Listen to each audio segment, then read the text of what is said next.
तो वहीं झारखंड में देखिए चुनावी बिसात भी अब बीत चुकी है। नेता एक एक करके कौन सी मोहरें बेहतर होंगी, कौन सी हमारी चाल सटीक होगी, चलना शुरू कर दिया है।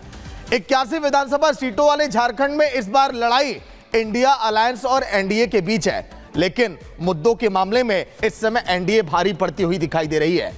एनडीए ने इस समय मुद्दा उठा दिया है कि आखिर कैसे घुसपैठियों पर लगाम लगाया जाए। यूनिफॉर्म सिविल कोड को लेकर इस समय पूरे झारखंड में लगातार सियासत इस समय गर्माती हुई दिखाई दे रही है। हेमंत सोरेन थोड़े परेशान हैं, वो हताश हैं, छटपटा रहे हैं कि आखिर बीजेपी के लिए अब मैं काट अब क्या ढूंढूं और कैसे चुनाव में एनडीए का सामना किया जाए। रिपोर्ट आप देखिए।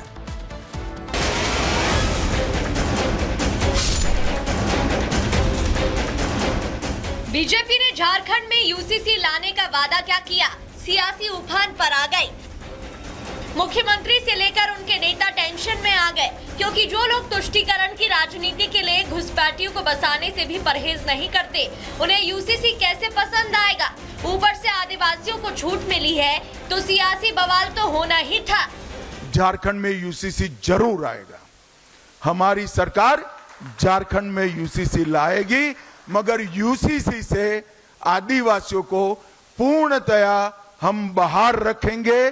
कोई आदिवासी के अधिकार और कानून को यूसीसी से हम नहीं छेड़ेंगे। हमने कहा ना एनआरसी चलेगा ना यूसीसी चलेगा, यहां चलेगा तो सीएनटी एक्ट चलेगा, एसपीटी एक्ट चलेगा और पेशा कानून चलेगा। यूसीसी ही नहीं, शाह ने तो सोरेन सरकार को कानून व्यवस्था के मुद्दे पर भी जमकर घेरा है। साथ ही विकास के लिए यूपीए बनाम मोदी सरकार की ओर से दिए फंड के आंकड़ों से भी दूध का दूध और पानी का पानी कर दिया और जनता पर छोड़ दिया। आप ही तय कीजिए कैसी सरकार चाहिए। तुष्टीकरण की राजनीति को बंद कर सारे घुसपैठियों को चुन चुन कर भारतीय जनता पार्टी की सरकार झारखंड के बाहर निकालेगी और परिंदा भी पैर न मार पाए इस तरह की हम सीमा की रचना करेंगे। शाह की यह हुकार संकल्प पत्र जारी करते हुए आई है, लेकिन बीजेपी के घोषणा पत्र को देखकर सोरेन एंड कंपनी इसे खारिज करने में जुटी है। झारखंड का भविष्य सिक्योर करने की जिम्मेदारी 17-18 साल तक यहाँ की जनता ने दी थी भाजपा को।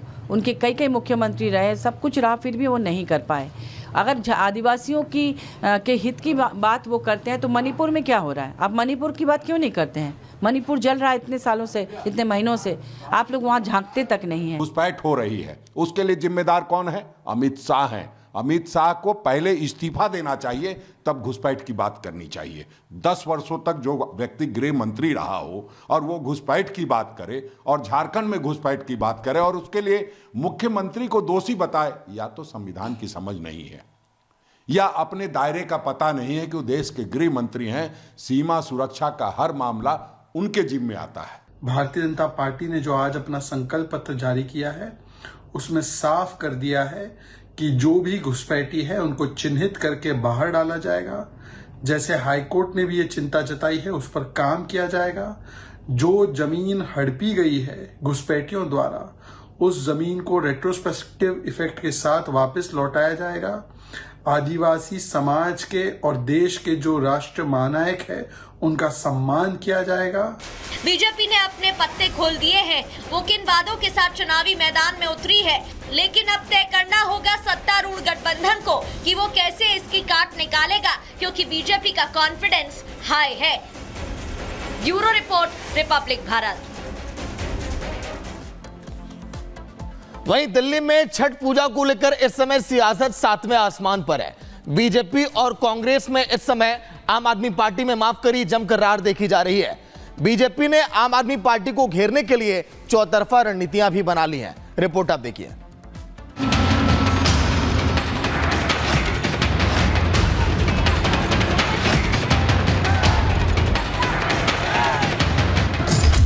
छठ पूजा का नाम, सियासत सातवें आसमान। छठ ग्राउंड को लेकर विवाद, बीजेपी वर्सेस आम आदमी पार्टी में टक्कर। बांसुरी वर्सेस भारद्वाज, पूजा पर आमने सामने। 4 दिन बाद छठ पूजा है, उससे पहले सियासी पार्टियां अपनी रोटियां सेकने में जुट गई हैं, लेकिन हकीकत क्या है ये सबको पता है। मामला चिराग दिल्ली का पूजा ग्राउंड को लेकर विवाद है। दोनों पार्टियों का दावा है कि ग्राउंड में पूजा करने की परमिशन उनके पास है, लेकिन इस ग्राउंड पर बीजेपी नेता सूरज चौहान पिछले 16 साल से छठ पूजा करवाते आ रहे हैं। बीजेपी का दावा है कि उनके पास ग्राउंड में पूजा के लिए परमिशन है, लेकिन आम आदमी पार्टी जबरन घुसना चाहती है। 23 सितंबर 2024 को डीडीए से प्रॉपर परमिशन यहाँ पर जन सेवा समिति के कर्मठ कार्यकर्ताओं ने जाकर ली है।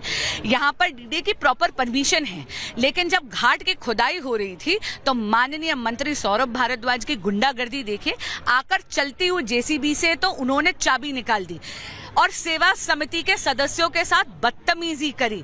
क्यों? क्योंकि वे अपने राजनीतिक महत्वाकांक्षाओं में सनातन संस्कृति, माताओं बहनों की आस्था और हिंदू धर्म की बलि चढ़ा रहे हैं। पहले से इनसे कह रहा था कि इस पूरी साजिश के पीछे, पूरे षड्यंत्र के पीछे बांसुरी स्वराज है। मुंह पे मीठा बनती है और पीछे से खंजर मारती है। ये चरित्र है बांसुरी स्वराज का।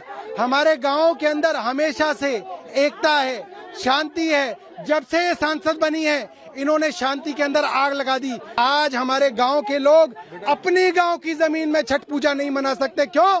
क्योंकि बांसुरी स्वराज की दादागिरी चल रही है। बांसुरी स्वराज जो है पुलिस के जोर पे, डंडे के जोर पे गांव वालों के ऊपर लाठियां चलवा रही है। शर्म आनी चाहिए बांसुरी स्वराज को। उनकी माँ जहां से उन्हें देख रही होगी, उनके मन में आंसू आ रहे होंगे कि उनकी बेटी ये काम कर रही है। वैसे छठ पूर्वांचल में धूमधाम से मनाया जाता है, लेकिन अब देश के अलग अलग हिस्सों में भी छठ पूजा का आयोजन होता है। दिल्ली में भी पूर्वांचल के लोगों के लिए छठ घाट तैयार किया जा रहा है, लेकिन अब इस बार सियासत शुरू हो गई है। जो दिल्ली सरकार है आम आदमी पार्टी की, वो जानबूझ के लोगों की समस्याओं को निदान नहीं कर रही है, बल्कि उलझा रही है। हम हर साल छठ समितियों को बुलाते हैं। यहाँ जितने लोग आए हैं ना, लगभग अभी जो लिस्ट बना रहे थे, करीब 448 छठ समितियों के अध्यक्ष यहाँ पे आए हुए हैं। और बहुतों की समस्या ये है कि मेरी छठ समिति है, हमारा जगह कैंसिल कर दिया।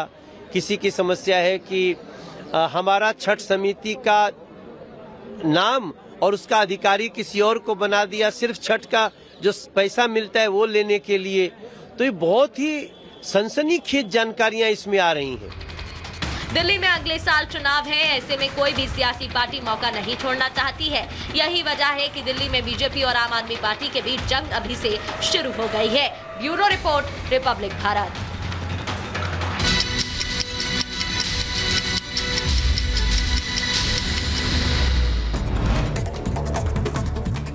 मुजफ्फरनगर में पुलिस और गौ तस्करों के बीच मुठभेड़। 2 तस्करों को पैर में लगी गोली। मुठभेड़ के बाद 4 तस्करों को पकड़ा गया। पुलिस मुठभेड़ में पकड़े गए 2 गौ तस्करों के हाथ जोड़कर पुलिस ने उनसे माफी मांगी। गौची पर बागपत, मेरठ और गाजियाबाद में दर्ज हैं 33 मामले इन पर। दिल्ली के अनिकेत अपार्टमेंट में 2 बहनों ने जमकर मचा उत्पात। हॉर्न बजाने को लेकर हुए विवाद में चाकू लेकर अपार्टमेंट में घुसी दोनों बहनें। कार से कई लोगों को रौंदने की कोशिश भी की। यूपी के बुलंदशहर में कार से बाइक टकराने पर बढ़ा विवाद। 2 पक्षों में जमकर हुई मारपीट और पथराव। हमले में 2 युवक घायल। पुलिस ने प्रधान पति समेत 2 को किया गिरफ्तार। यूपी के मैनपुरी में दुकानदारों के बीच जमकर चले लाठी और डंडे। मारपीट का वीडियो जमकर वायरल। सूचना पाकर पुलिस मौके पर पहुंची और मामले को शांत कराया। पुणे के पिंपरी चिचवड़ में तेज रफ्तार कार ने दिवाली मना रहे युवकों को रौंदा। मौके पर हुई मौत।